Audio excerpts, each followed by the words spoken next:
عن أمير المؤمنين أبي حفص عمر بن الخطاب رضي الله عنه قال سمعت رسول الله صلى الله عليه وسلم يقول إنما العمل بالنيات وإنما لكل امرئ ما نوى. So anybody who comes with something but it's not something in the Quran or Sunnah or practiced by any of the Sahaba or the Tabi'een, even if it looks like, some people turn around and say, well, I do this thing and I can feel it in my heart. That's not beneficial knowledge. You can feel a lot of things in the heart by doing all sorts of stuff, right? By doing haram, you can feel stuff. That's not the criterion for what is correct and what is not, what is beneficial, what is not.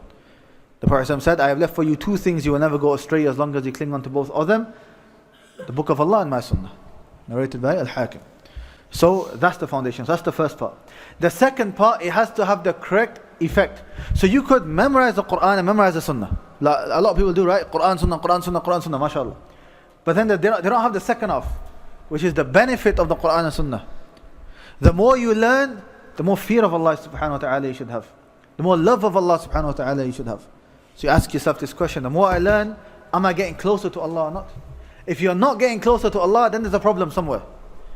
If it's based upon the Quran and Sunnah, then the problem is not in the Quran and Sunnah, based on the way that you're learning or the way you're being taught or something. There's a problem somewhere. Why? Because the effect's not coming.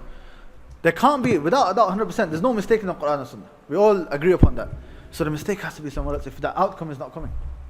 Ibn al-Qayyim rahimahullah, he said, من عرف الله بأسمائه وصفاته وأفعاله أحبه لا محالة.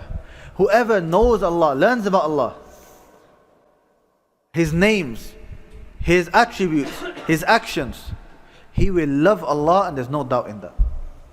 Whoever knows Allah by His names, attributes and actions, he will love Allah, and there's no doubt in that. So a topic which is talked about a lot is Asma wa Sifat, the names and attributes of Allah. It's all good debating the meaning of this and the meaning of that and so on. But the more you learn about this topic, does that increase your love for Allah subhanahu wa ta'ala?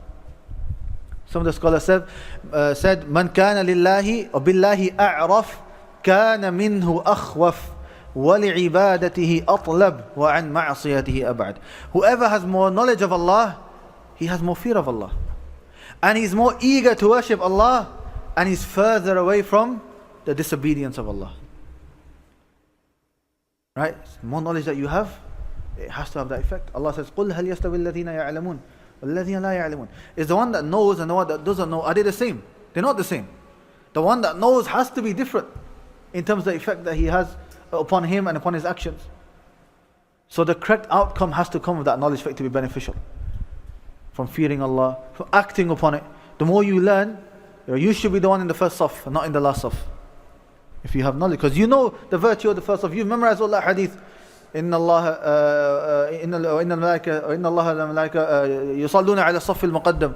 The angels send blessings upon those who are in the first saf. And the Prophet said the person is as though he's in salah as long as he's waiting for the salah. Even though he's not praying, he's get the reward as though he is praying. Right? All these other narrations, every step that you take to the masjid, you get a reward, and the other step your sins are forgiven. A person knows that, he should be doing more. Compared to a person, sometimes you might find an uncle, he doesn't know anything. But Allah Barak is always there in the first saf. He's always there on time. Right? He might just know one small little thing. We might look at him, might belittle him that this guy doesn't know anything. But all he does know is one hadith, but subhanAllah, he's acting upon it. So, this beneficial knowledge, this is what we want. And what we don't want is non-beneficial knowledge or harmful knowledge. Hence the Prophet would say, Allahumma inni a'udhu bika min ilmin la yanfa'. Oh Allah, I seek refuge. I ask you to protect me from knowledge which is not beneficial.